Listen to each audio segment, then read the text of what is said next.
Lux presents Hollywood.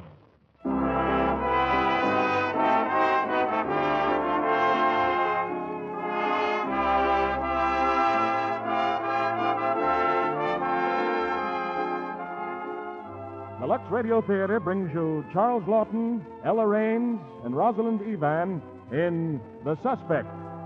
Ladies and gentlemen, your guest producer, Mr. Thomas Mitchell.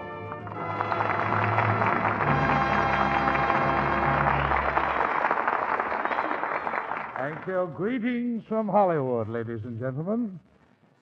2 nights a week in a veteran hospital not far from here, wounded and battle-worn soldiers gather around a visitor. This visitor keeps them enthralled with magic words, delivered in an almost magic voice, as he reads from Shakespeare, Milton, Shaw, and Dickens. For no one can surpass Charles Lawton in bringing life and warmth and color to the English language. He's standing in the wings tonight, and he's ready to bring us Universal's thrilling mystery, The Suspect, with Ella Raines as his leading lady. You know, the last time Miss Raines was on this stage, about a year ago, we called her a brand new Hollywood discovery. Tonight, we changed that title to an established Hollywood success, a star whose meteoric rise is happily supported by sincere and brilliant talent. And also in our cast tonight is Rosalind Evan, the gifted English actress, whose ability to portray shrewish wives is in contradiction to a very gentle and delightful personality. All three appear in their original screen roles in a fateful triangle of marriage, love, and murder that makes for one of the season's most exciting and suspense-packed melodramas. In a minute, we'll take you to London in 1902, but while we're traveling, let's look in at Arabia in 1945. Perhaps you read in a recent copy of Life magazine an account of the King of Arabia's visit to an American destroyer on his way to Yalta. Well, the king brought with him a convoy of small boats carrying cattle, food, and personal belongings just to make sure His Majesty was served in proper Arabian style. But there was one important Occidental touch. One night, after a sumptuous state repast, the king's servants passed among the guests a huge and magnificent metal bowl filled with rose water. In the center of the bowl, resting on a little island, was the final touch of luxury, a case of Lux toilet soap. We always knew Lux toilet soap was fit for a queen, but we're happy to note that it also to the king's taste. Now, down go the lights, and up goes our coast-to-coast curtain on the first act of The Suspect, starring Charles Lawton as Philip Marshall, Ella Raines as Mary Gray, Rosalind Evan as Cora, and Dennis Green as Gilbert Simmons.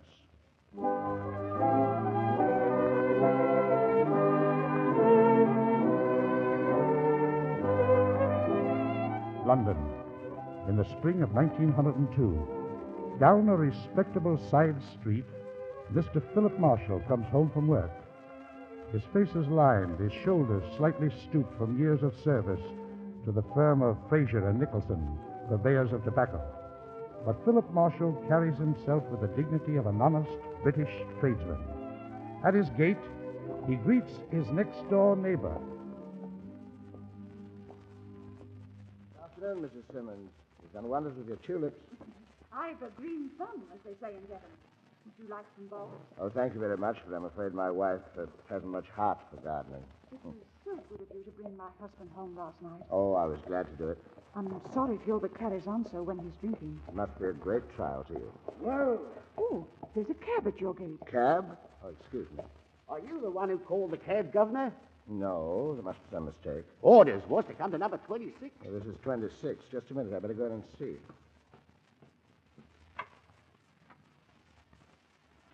Well, Mr. Philip Marshall, no loving greeting for your wife? What's the cab for, Cora? What do you think? The penny box is good enough for me. Did John send for that cab? Right as a button, aren't you? That's just what young Hopeful did. He's clearing out bag and baggage, the selfish, ungrateful, good-for-nothing. What did you do to him? What did I do to him? All I did was bring him into the world, nurse him, make myself a doormat for him to walk on. That's right. Go on upstairs. Go to him. And tell him from me that when he leaves this house, he needn't think he can come clawing back. Deserting his own mother, you can tell him. Hello, Dad. Done packing? Sorry, I'd stick it out here on your account, Well, but... it was bound to come. What happened? Oh, she was at me all day. I was trying to get those reports finished. It's been a race at the office, you know, and I'd give my right arm for that job in Canada. Well, she got into one of her rages, grabbed the report and threw it into the fire. 20 pages, a week's work. Have you got another place to stay? Well, I'll stay at Jimmy Estabrook's. I'm sorry, boy. Let me help you with those bags. Oh, no, thanks. I can manage. Hey, watch out for that broken step. I'll keep in touch with you, Dad. Yes. How's Sybil? Oh, fine. I haven't seen her all week, though. She's a nice little thing. Is it serious between you two? Well, Well, it's a pity this house isn't good enough for you, John. Goodbye, Mother. Goodbye, Mother, you mealy-mouthed hypocrite. Two of a kind, that's what you are. I'll see you soon, Dad. I shall miss you, son. Goodbye. Well, Philip, come here. Don't you go sneaking off upstairs, running off right when I'm talking to you, just as though I were a common servant. I know what's my due, even if you don't. Cora, I'm moving my things into John's room. Well, of all the insulting... We're married, aren't we? Yes, we're married. Then how dare you? I forbid it. No, Cora, that's all over now that John's gone. I'm moving out of our room, and there's nothing you can do about it. What's got into you? What are you thinking about? Much better that you don't know, Cora. It might frighten you.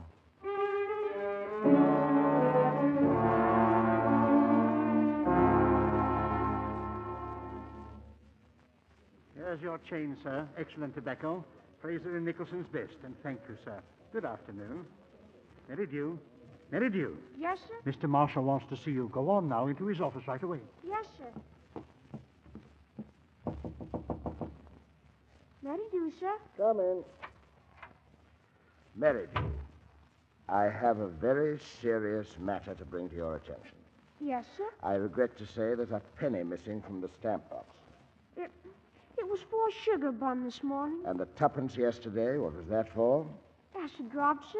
But I'll put it all back on payday. That's what all embezzlers plan to do. But I'm not an embezzler.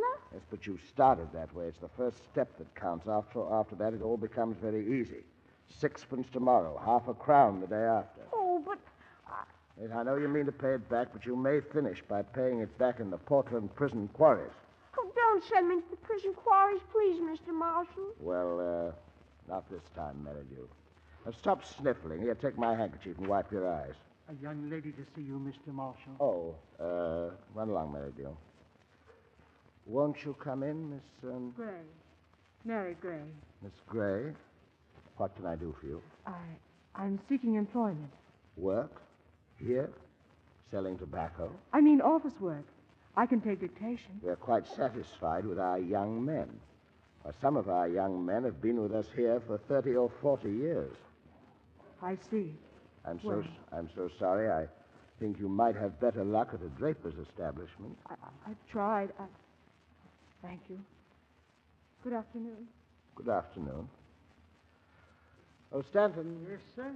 might as well lock up. 6 o'clock. 6 o'clock. The days are getting longer now. Yes, I've got a good mind to walk home. It'll be nice walking through the park at this time of day.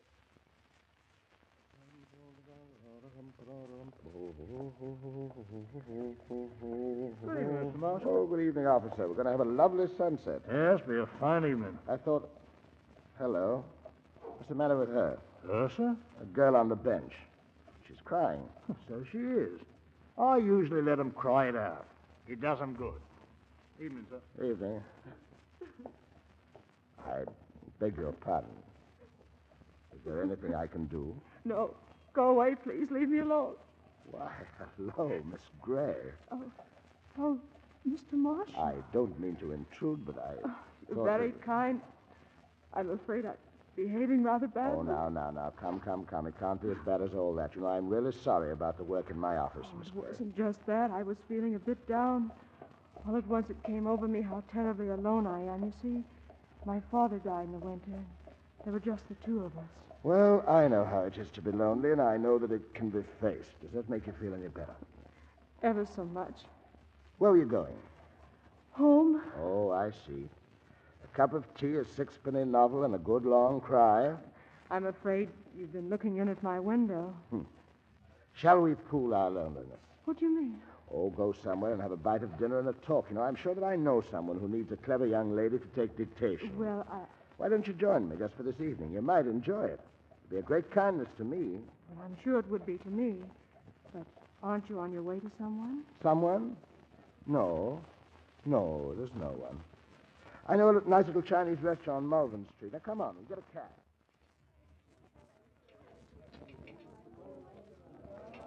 You know, it was really good of you to take me on trust. Oh, not altogether on trust.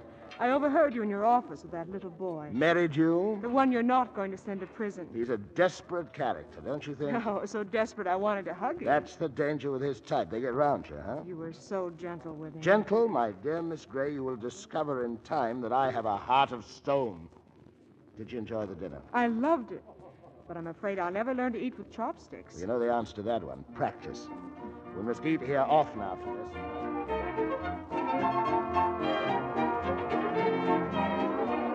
Get your programs. Programs for tonight's play. 2 tickets, please, the stalls. Philip, aren't you being frightfully expensive? You forget, we saved 6 sitting in the pit last night. Oh, Philip.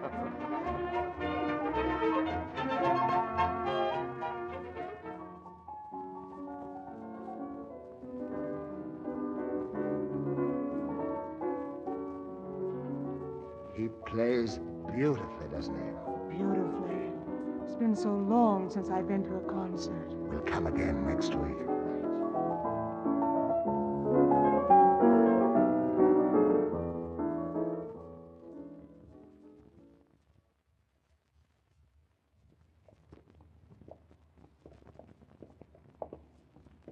Well, here we are. My rooming house, Philip.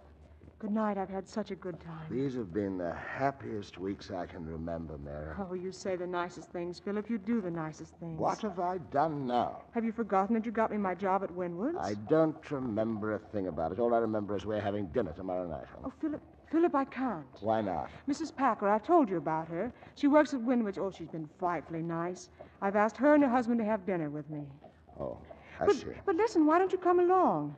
I'd like so much to have you I'd meet me. like to, Mary. Oh, but now come along, Now, Philip. Mary, listen. You and I are pretty good friends, The best. We've had a lot of fun together. Can't we go on just like this, just the two of us? Why is it, Philip, that you don't ever like to meet anyone? Oh, I don't know. A chap my age has a right to a few peculiarities. I know there's something if you'd only tell me. Nothing to tell. As you wish. Good night, Philip. Mary, what about the night after? You know I'll say yes. Good night. Good night, Mary.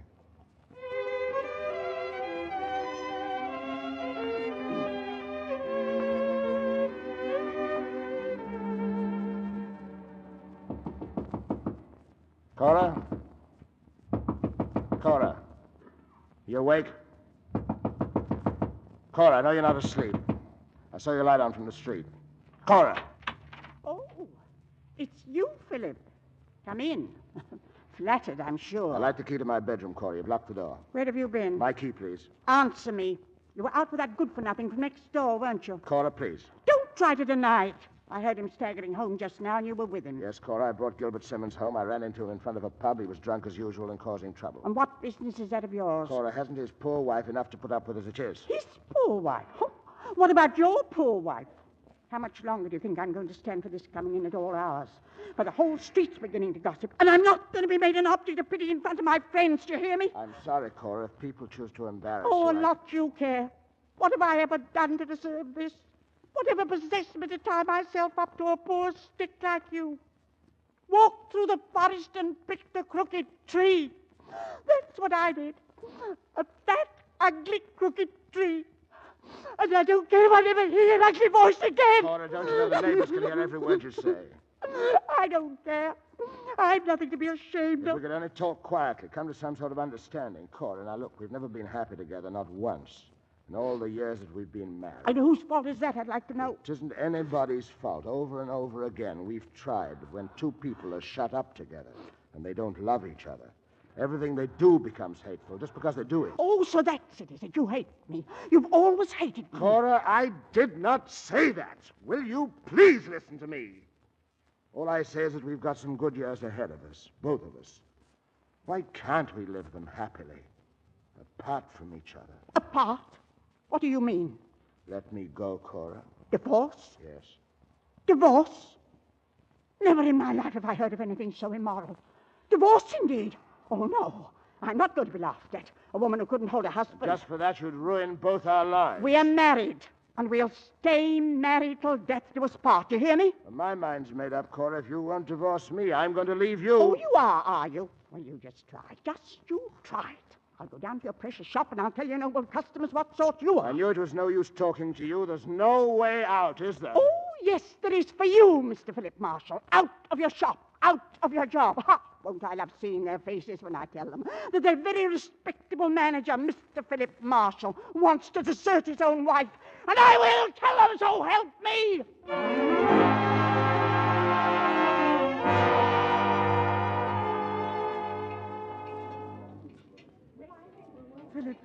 Philip, you haven't eaten a thing. Aren't you well? Oh, I'm all right. Did anything happen on your way here? You were so late. No. But you're not like yourself tonight. What is it? I've been wanting to tell you all evening, Mary. After tonight, we can't see each other anymore. What did you say? I said we mustn't see each other ever again. Oh. Don't look like that. Philip, we're such good friends. It's meant so much to me. It meant everything to me. Well, then, don't you think I deserve to know? Tell me, Philip. I've behaved very badly, Mary. Do you remember the first time that we met? I told you that I had no attachments and no ties of any kind. Philip, you're married, aren't you? Yes. Wasn't very fair, was it? No. I was afraid you'd never see me again, and I was so sure that my wife would give me a divorce. Won't she? No. This is our last time together.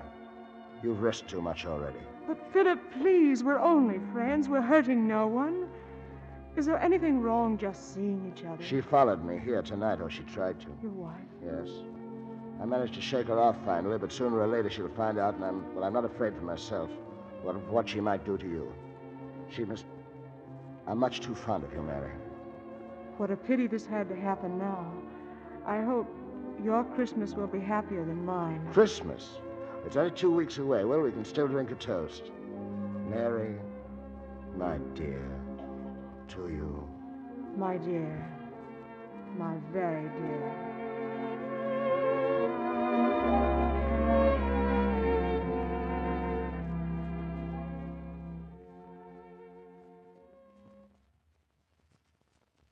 Cora, come here. I've got something to show you, Cora. It's a Christmas tree. Well, couldn't you find a better way to waste your money? It'll help to cheer us up. Christmas comes but once a year. And where will you hang the mistletoe? Mistletoe? What? Aren't you going to kiss me under the mistletoe? You could shut your eyes, you know, and pretend I was somebody else. There's no one else, Cora. No? Wouldn't it be better if we try to make things a little pleasanter? Try to make this place a little more like home? Oh, I heard from John today. He may be going to Canada soon. Always thinking about your family, aren't you, love? No more evenings at the pub. No more office work to keep you out late. A real little family man. You'll help a bit, won't you? There's no place like home, is there? Now, since that creature threw you out. Cora. And don't tell me there was no such person. Winwoods, that's where she works. Melbourne Crescent, that's where she lives. And Mary Gray, that's her filthy name. Well, why don't you try to deny it? It's true, Cora, but it's all over and done with. Is it? Not for me, it isn't. I'm going down to your filthy shop and show you up for what you are. Cora, no! And I'll do the same for her. I'll go to the house where she lives. I'll go to the place where she works, and I'll let them know the low creature she is. Cora, you're driving me... I'll drive you both into the gutter where you belong. And as sure as the sun rises tomorrow, I'll give her a Merry Christmas she'll never forget. Afraid now, aren't you? Afraid. For her. No, not afraid for her. Not for her.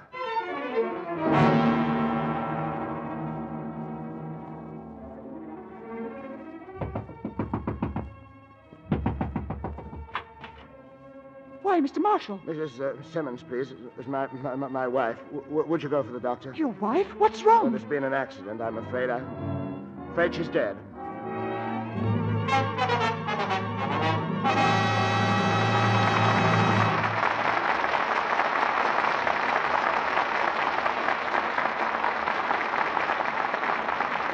In just a moment, Thomas Mitchell and our stars will return in Act Two of The Suspect.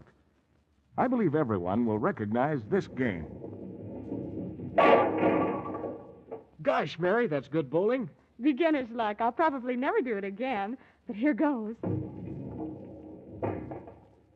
Oh. Oh, never mind, honey.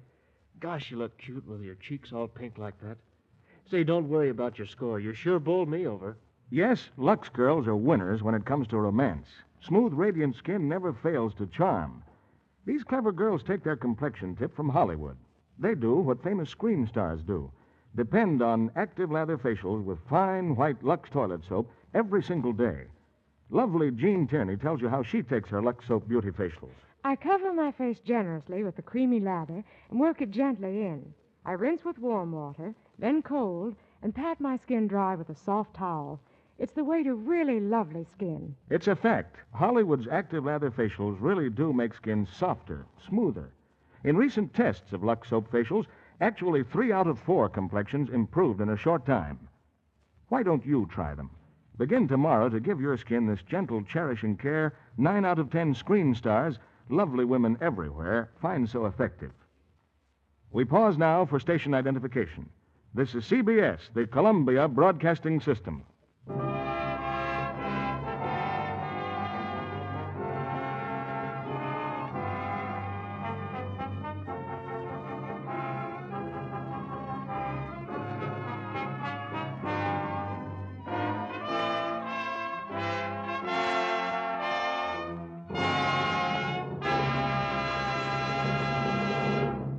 Act Two of The Suspect, starring Charles Laughton as Philip, Ella Raines as Mary, Rosalind Evan as Cora, and Dennis Green as Gilbert Simmons.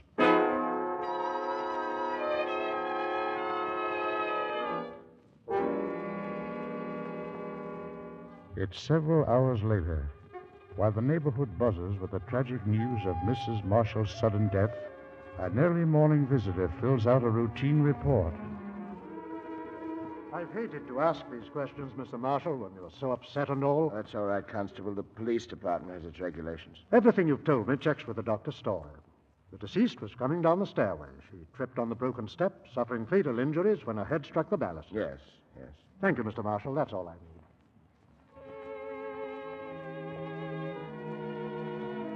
Another day has passed. The funeral is over, and departing callers mumble sympathy to Philip and his son John. Last to leave is their next-door neighbor, Mrs. Simmons. I don't know what we would have done without you, Mrs. Simmons, these past 2 days. No, it's been nothing, Mr. Marshall. After all you've done for Gilbert and for me. Take good care of your father, John. I will. He looks so tired. Have you slept at all? Oh, I think perhaps I'll sleep tonight. You must. And I've brought you this. It's Dexter's anodyne, a sedative. Sedative? Rather afraid of drugs. Nonsense. Dexter's anodyne. Just 5 drops in a glass of water puts you right to sleep. It isn't dangerous, is it? Not if you're careful not to take too much. Just 5 drops. Try it, Father. It might help you. That's very good of you, Mrs. Simmons. Good night. Good night, John. Good night, Mrs. Simmons. Well, Father, Well, boy? I wish there was something I could do.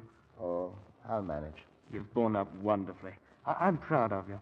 You run along, John. It's getting late. You sure you don't want me to stay? No, I'll get along fine. Poor Mother. I just want you to know, Dad, that you've nothing to reproach yourself with. No one ever tried harder than you. It might rain. You better take an umbrella. Maybe I'd better. I say, Dad, where's your walking stick? You know, the one with the heavy handle? I don't know. I must have left it somewhere. Doesn't matter. Good night, Dad. Good night.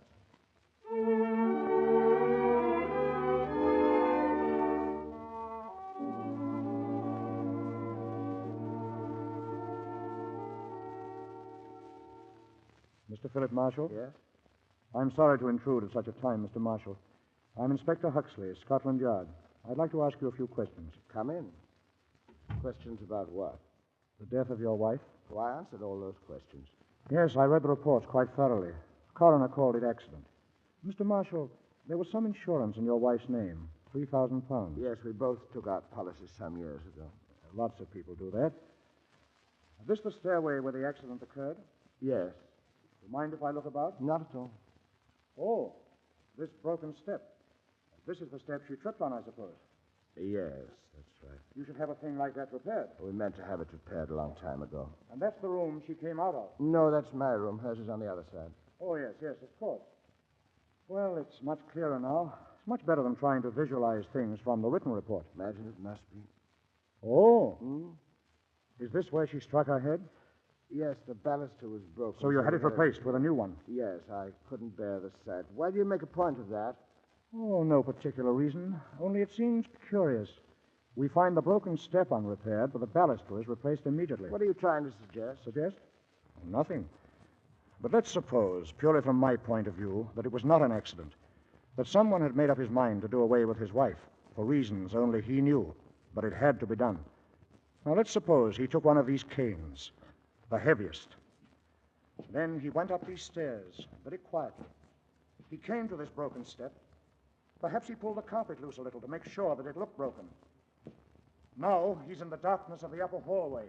He puts his hand over his mouth so that his voice seems to come from a distance. Cora, he calls, and again, Cora. Her door opens. For a moment she stands there, grumbling and wondering why the hall light isn't burning. Maybe she cries sharply, "What's the matter?" He holds his breath. She stands so near. Her voice called once more, "Philip, are you all right?" His hand tightens on the stick. She passes him. She goes downstairs 1, 2, 3 steps. It's now or never. He raises the stick, the blow falls, and he follows her as she crashes. She isn't dead yet, but she has to die. Slowly he raises the stick. Stop it! How dare you say I killed my wife? How dare you? I'm sorry, Mr. Marshall. I merely said if your wife was murdered, it could have happened that way. It could have happened that way, but it didn't. You haven't a shred of evidence. But it is an interesting point of view. Now, if only we could find something, some little something as a motive. You understand what I mean, Mr. Marshall? No, I don't. No? Well, good night, Mr. Marshall.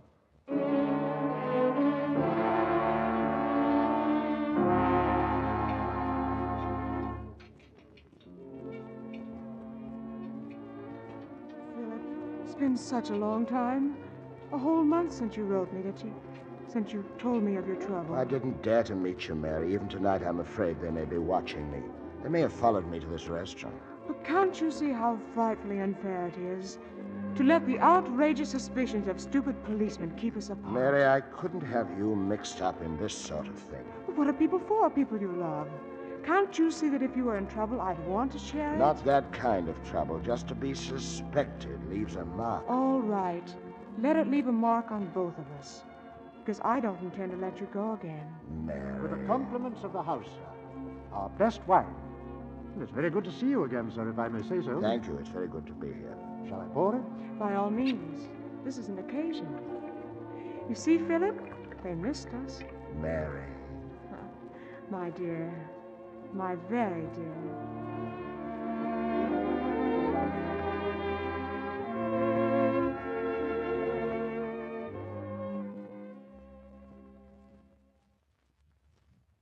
Good afternoon.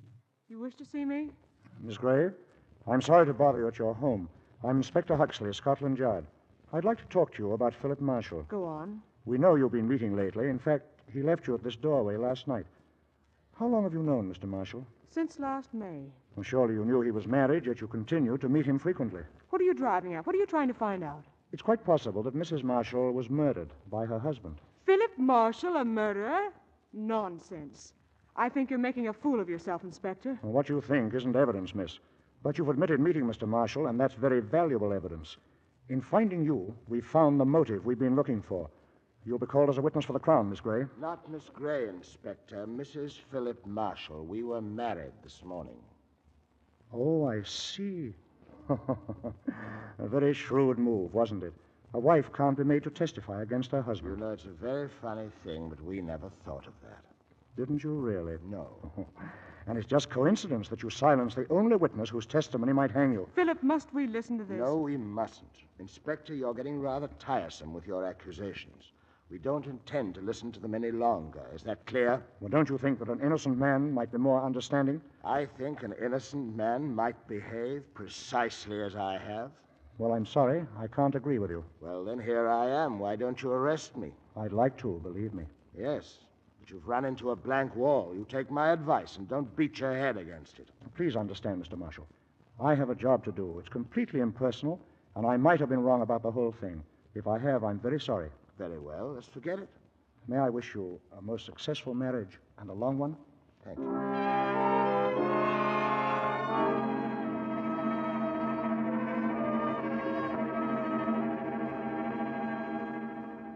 Darling, you must hurry. John and Sybil are here. They're waiting downstairs. Sybil, what's she like, She's a Philip? little bit on the light side, possibly, but she's very pretty. Anyway, she's John's first girl, and I hope you'll like her. Oh, I'll do my best. But John's like you, a very precious prize for any woman. Now, that's enough of that. You come along now. Your train for Margate leaves in 40 minutes. Oh, what a pity you aren't coming with us. I'll be down tomorrow morning. Hope the weather clears. Well, if it doesn't, we'll come back tonight. I hate the seashore when it's raining. Well, I've got to run along to the shop. Have a good time. Goodbye, darling. Don't forget to feed the cat.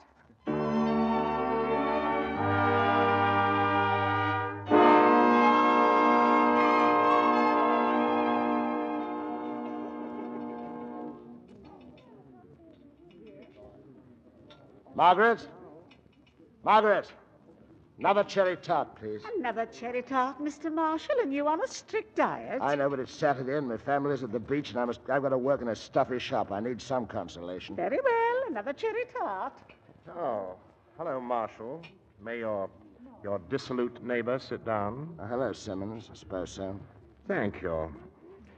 Well, since you press me, I'll have a spot of whiskey. Oh, miss, a double whiskey and soda. Yes, sir. You can forget that cherry tart, Margaret. Oh, don't tell me I've spoiled your appetite. Since you press me, you have. You are not irresistibly drawn to me, are you? No, I'm not. I saw your wife this morning. She said she'd cut her eye stumbling against a door. Well, wives get tiresome at times, you know. I know this. You've got to stop knocking her about. No, it's easy for you to talk with a nice new wife and a very pretty one.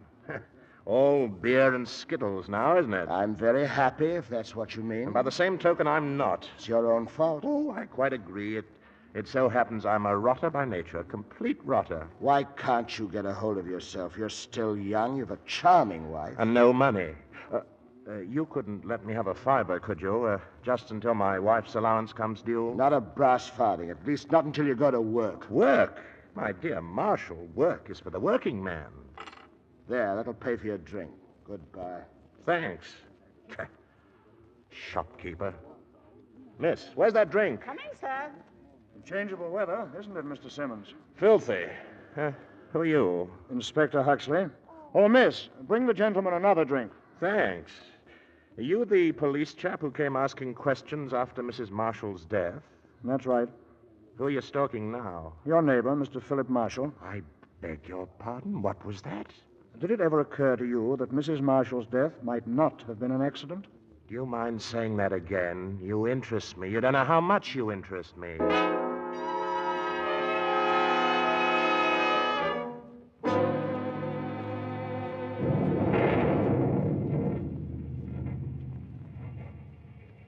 Pussy, puss. Come on, pussy. Puss. Nice bowl of... Oh. Well, Marshall, left all alone to mind the cat, eh? I found your back door open, so I thought I'd come in and continue our chat. Chat with you is something I could do without. I've got a pack. I'm going to Margate in the morning. With the weather turned this beastly? I'm clear by morning, so if you'll No, excuse me... Come, surely you've a moment for a reformed character. Hmm? I've decided to go to work. I've got an idea, and I'd like your opinion. Yes? It's a good idea, with a bit of luck. Luck is important, don't you think? No, I don't. A man makes his own opportunities. Well, you ought to know. What do you mean? Oh, nothing. Only your wife died most conveniently. Wasn't that luck, pure and simple? Now, look here, Simmons. Mrs. Marshall dies, and you come into a pot of money, and the coroner says, unfortunate accident. Now, I call that lucky. Get out. But Inspector Huxley doesn't seem quite satisfied that Mrs. Marshall's death was accidental. Huxley. Huxley thinks that you, shall we say, helped your wife to a better land. But he can't prove it. He needs a witness. Does he? And I need 10 pounds. You are a swine, aren't you? In these houses, the walls are very thin, you know. That's how I how I happened to hear you and your wife arguing that night. You heard nothing. But suppose I were to swear that I did. Suppose I were to swear that I heard her cry out. You didn't. That I heard the blow. You're lying. That I heard her say, Philip, don't. No one would ever believe you. Possibly, but it might put you in a very awkward position if I were to give evidence for the Crown. Yes, it might. You're quite right. Might put me in a very awkward position. Well, here's £5. It's all I've got with me. Well, the banks will be open on Monday. On Monday, I'd like £25. Another 25 next week? Mm-hmm. I'd think that reasonable. And the week after that, and the week after that. Oh, I'll let you down as lightly as I can. I say, have you got such a thing as a spot of whiskey in the house? Whiskey? Mm-hmm. Yes. Should be a bottle somewhere. In the pantry. I'll go and fetch it. Now, the bottle. Bring the bottle. You know, Marshal, you're taking this very sensibly. Well, you won't regret it. After all, you've got a lot to lose, even if you do have to stay at home and mind a filthy cat. Marshal. Yes? What the devil are you doing? Measuring out that whiskey? Bring it in here. I'm sorry. I had a little trouble finding it. Here you are. Help yourself. One glass? Aren't you going to have a... Oh, well. Oh, that's pretty foul whiskey. Did it ever occur to you, Simmons, that blackmail might be dangerous? Not if you know your man. And I know you, Marshal, like a book. I say, don't you ever show any fight? No. I've never been a fighter. Soft, like that kitten. Turn the other cheek. Reward in the hereafter. I like people, and I've never wanted to hurt them. That's a great mistake. Do you suppose I ever worry whether I tread on the other fellow's toes? No. I don't suppose you do. There you are. And here I am, sweet and cozy for life. Or for as long as your life lasts. That's rotten whiskey, Marshal. Shopkeeper's whiskey. It's hot, isn't it? You see, Marshal, your lot were created to make life easier for my sort. Meek inherit the earth, and we inherit the meek. Not bad. Whiskey's bad, though. It tastes like... Dexter's anodyne, perhaps. Dexter. Never heard of it. You're a coward, Marshal. That's how I got you. No more fight than a sheep. You couldn't kill a fly. Oh, the whiskey, you poison. Oh, I can't.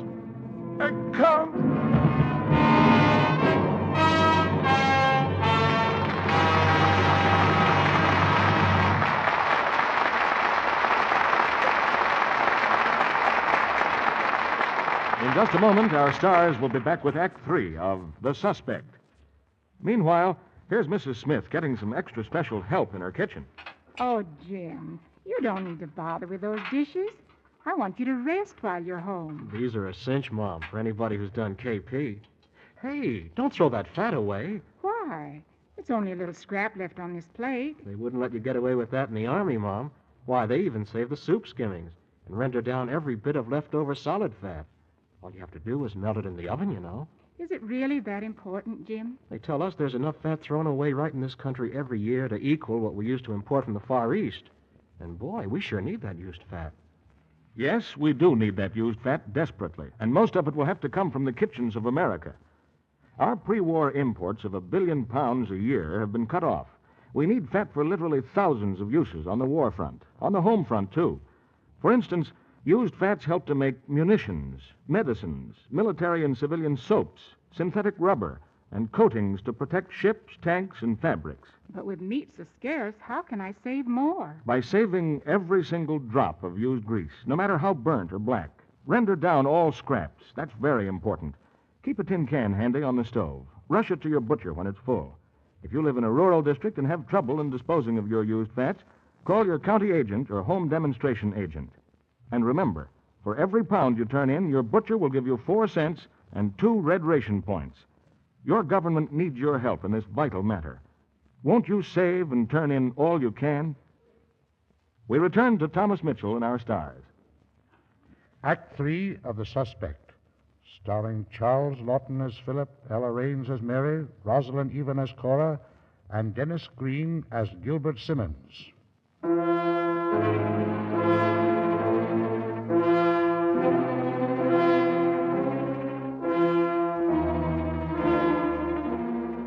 Only a few minutes have passed since the lifeless body of Gilbert Simmons crumpled at Philip Marshall's feet.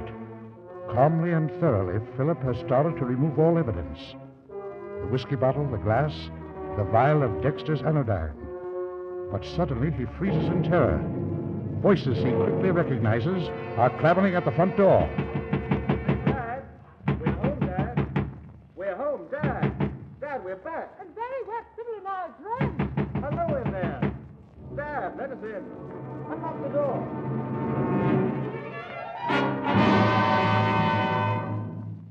He has no time to think.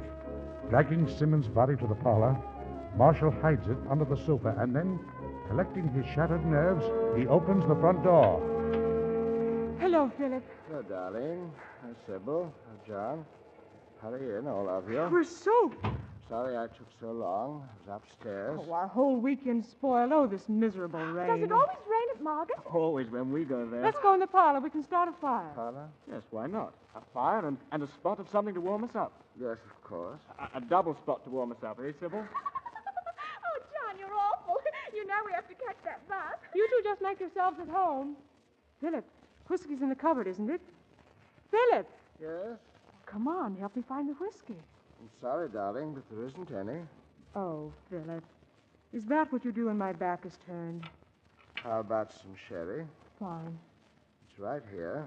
It's a shame you had such bad weather. Oh, well, it was lonely without you anyway. Well, we'll try it again before long. Come now, help me take these glasses in. Oh, Sybil, I'm not going to bite you. Come on. Look at those 2 lovebirds on the sofa. Yes, they're Philip, what's the matter? nothing. Ah, liquid sunshine to replace the real thing, eh? Sybil? Thank you, Mr. Marshall. John? Oh, I'll share Sybil. No, you won't either. Now, John, there's... Oh! What's the matter? Oh, something touched me. Something's under the sofa. Oh, Sybil, what nonsense. Oh, but it did my ankle. What an imagination. Oh, but I'm sure of it. Now, don't get excited. Here, let me reach under. John.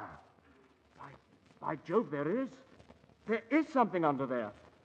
Oh, and here's your spook, the cat. A cat. How silly of me. Oh, Sybil, 6 o'clock, our bus. Oh, dear, I'm dreadfully sorry, but we must run. Of course, only come again soon, Sybil. Oh, it was ever so nice of you, Mrs. Marshall. Mr. Marshall. Come, John. Here now, take an umbrella. Thanks, Dad. Good night, Mary. Good night. Good night. Philip, I believe John's really smitten. I dare say she's a pretty little thing. Oh, but hardly a thought in her head. I should hate to see him throw himself away like that. Wouldn't you? Wouldn't I what? You weren't listening. Oh, I'm sorry. Philip, you look positively done in. Has anything happened? Of course not. Don't try to put me off. You've got something on your mind. Well, as a matter of fact, Oh, come on now. No secrets between us. All right, Mary, no secrets. How would it be if we packed up and went off with John? What do you mean? I mean to leave London, to leave England, go off with John to Canada. Canada?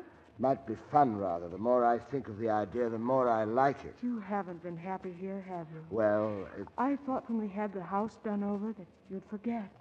It's no use, is you it? mustn't blame yourself, Mary. I'd be happy anywhere with you. Thank you, darling. Do you want to know something? Nothing would please me more than to leave this house. We'd be much better off any place else in the world. You mean that? Let's go it, John. It's a wonderful idea. I'm so happy I could dance. Now, look here, my girl. You're dancing off to bed. You've had a long, hard day. Oh, but I want to clear things up. I'll clear everything up. There's only these few glasses. Now, run along with you. All right, dear. Pleasant dreams. I'll dream about Canada. You won't be long down there. Don't wait for me. I've got a few things to do. Good night, dear.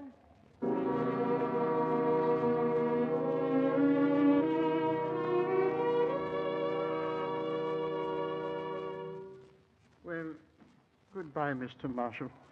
I don't know what the firm will do without you. Well, it's very nice of you, Stanton. You've all been so wonderfully kind with the walking stick and the inscription. Mr. Fraser himself composed it. You're sailing tomorrow, sir? Yes, I can hardly believe it. Well, I expect you're eager to get away, especially now. How do you mean, especially now? I mean, with all that's been going on next door to you. I read in the papers about your neighbor disappearing. Oh, Simmons. Of course, it's not the first time that he's dropped out of sight. Been gone a week now, though.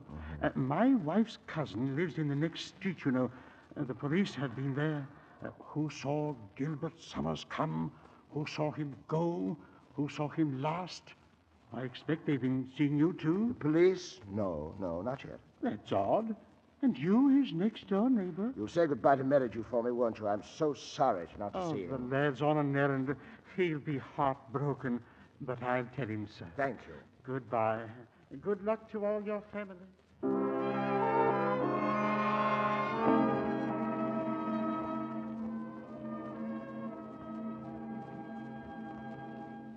Oh, won't you come in? I just dropped in to say goodbye, Mrs. Simmons, and to thank you for giving our cat a home. But I've always loved animals. And now that I'm alone so much... Have you had any news of Gilbert? Not a word.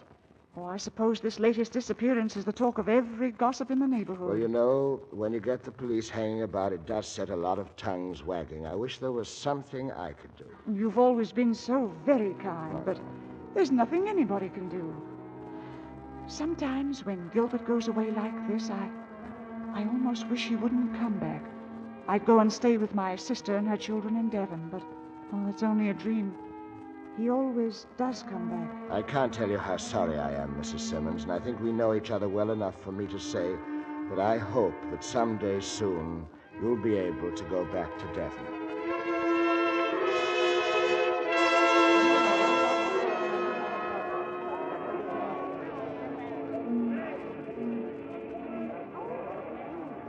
Five more minutes till we sail. I can't believe it. My heart's thumping so. Oh, where did John go? John's below in the purser's office taking care of the tickets. Mary, you're sure you won't regret this? Regret it? Oh, darling, we're going to be terribly happy in Canada. You and I and John. I feel that, too. Listen, isn't that for you? Marshall. Mr. Marshall. Oh, steward.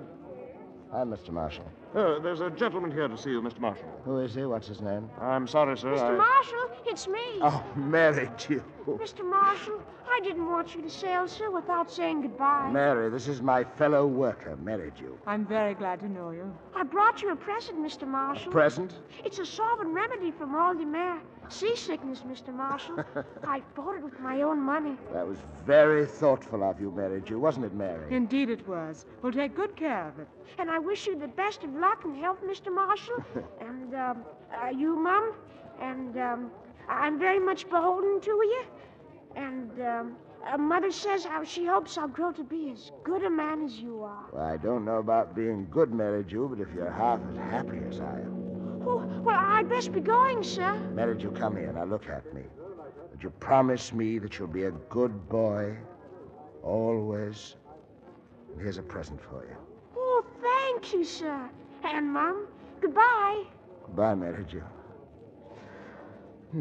Oh, here you are. Oh, are the tickets all right, son? We're all straightened out, but the baggage, I never saw so many bags. They're all in your stateroom, and my pullover's in one of them, and I don't know which. I'll help you find it, laddie. Come along. Coming, Philip? I think I'll step down to the lounge and have a drink. Have one for me, too.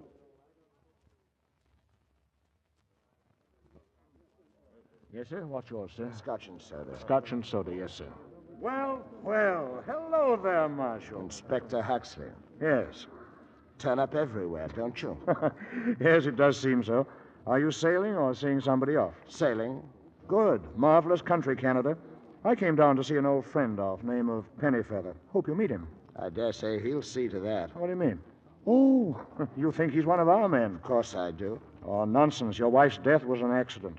The case is closed. Well, goodbye and good luck. Oh, by the way, you seen the afternoon paper? No? That missing neighbor of yours, Gilbert Simmons. What about Simmons? He's turned up at last. You don't say so. Yes. Let's see now. What page is it? Here we are. See? A man's body found. A body identified as Gilbert Simmons of 28 Laburnum Terrace was taken last night from the muddy waters of a canal. While first indications pointed to suicide, police believe Simmons may have been murdered. Dear me. They sure it's Simmons? Oh, quite. It's him, all right. Oh, ghastly. Must have fallen in the canal when he was tight. No, he was thrown in when he was dead. You mean to tell me he was murdered? In cold blood. Poisoned. How shocking. You know who did it? What? You know who did it? Oh, yes. Who? His wife. No. Oh, yes. Perfectly clear case. She had a motive, you know. He was a first-class rotter, used to knock her about. She admits it. And besides, the stuff they found in his stomach was identical with some sleeping drug that she had in the house, anodyne. But that's absurd. That woman couldn't have dragged the body to the canal. Well, why not? It's only a few feet to the end of the garden. She wouldn't have had the strength. Oh, my dear chap. When it's a matter of finding strength or swinging on the gallows... Oh, it won't come to that. No jury would convict her. They'll convict her without even getting out of the box. Do you realize she hasn't any alibi? Why, she was in the house the whole time. Oh, I say, I didn't mean to upset you. I didn't dream that... She's innocent. Oh, really? Have you any proof? No, but you can't live next door to a person for 8 years without knowing something about them. Oh, my dear Marshal, when it comes to knowing what's in other people's hearts... Oh, there's my man now. Oh, Pennyfeather, coming. Well, goodbye, old chap. Now, don't let it worry you. It's no affair of yours, you know. Bon voyage. Your whiskey, sir.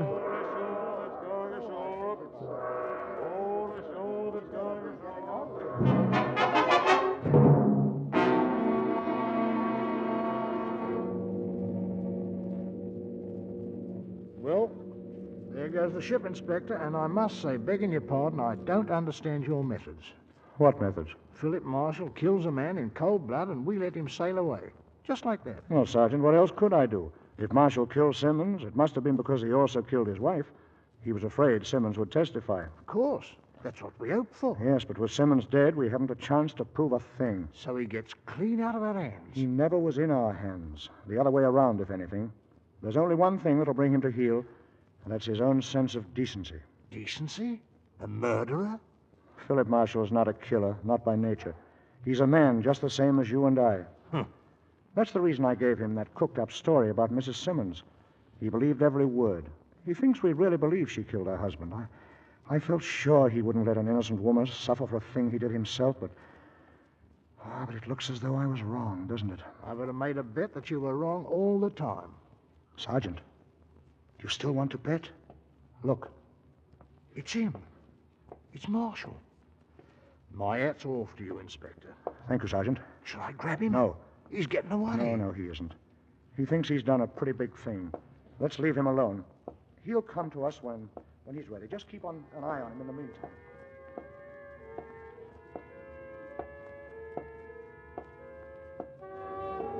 Cab, sir? Cab, sir? What? What did you say? Take you somewhere? Take me somewhere. Oh, yes. Where to, Governor? Scotland Yard.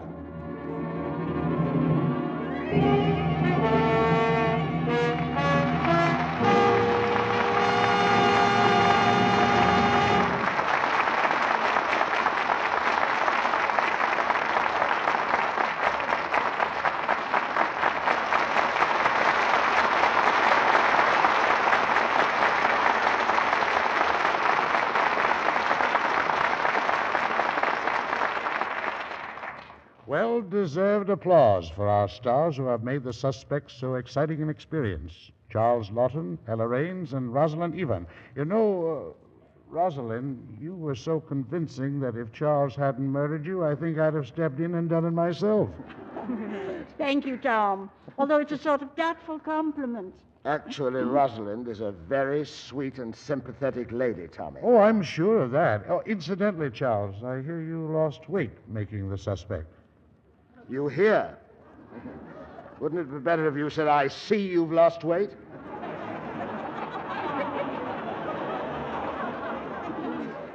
Well, let's leave it the way it was. Actually, I did. It was a strenuous party motion. And Ella put on several pounds. How do you account for that? Well, you know women, they're always contradictory. How'd you do, Rosalind? Gain or lose? Oh, I held my own. Actually, it was a very great experience making that picture, wasn't it, Ella? Uh-huh. You know, as manager of a tobacco shop during the picture, Charles could help himself to all the cigarettes he wanted. Too bad it wasn't a drug or grocery store. Then you could have helped yourself to Lux toilet soap. You certainly slipped that in fast, Tommy. Oh, that wouldn't have been necessary, Tommy. We have our own supply of Lux toilet soap, both Rosalind and I. And use it regularly, I add. Proving you're wise as well as charming. And the best way I know of saying thank you is to tell you what we've got for next week, which is something rather special. It's the unusual and gripping universal screen hit Only Yesterday, and we're starring Ida Lupino and Robert Young.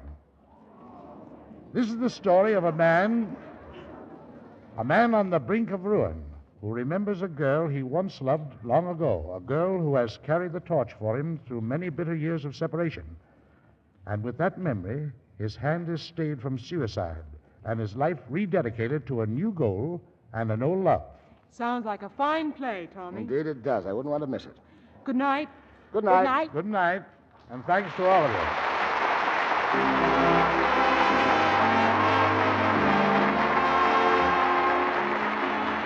Our sponsors, the makers of Lux Toilet Soap, join me in inviting you to be with us again next Monday night when the Lux Radio Theater presents Ida Lupino and Robert Young in Only Yesterday. This is Thomas Mitchell saying good night from Hollywood.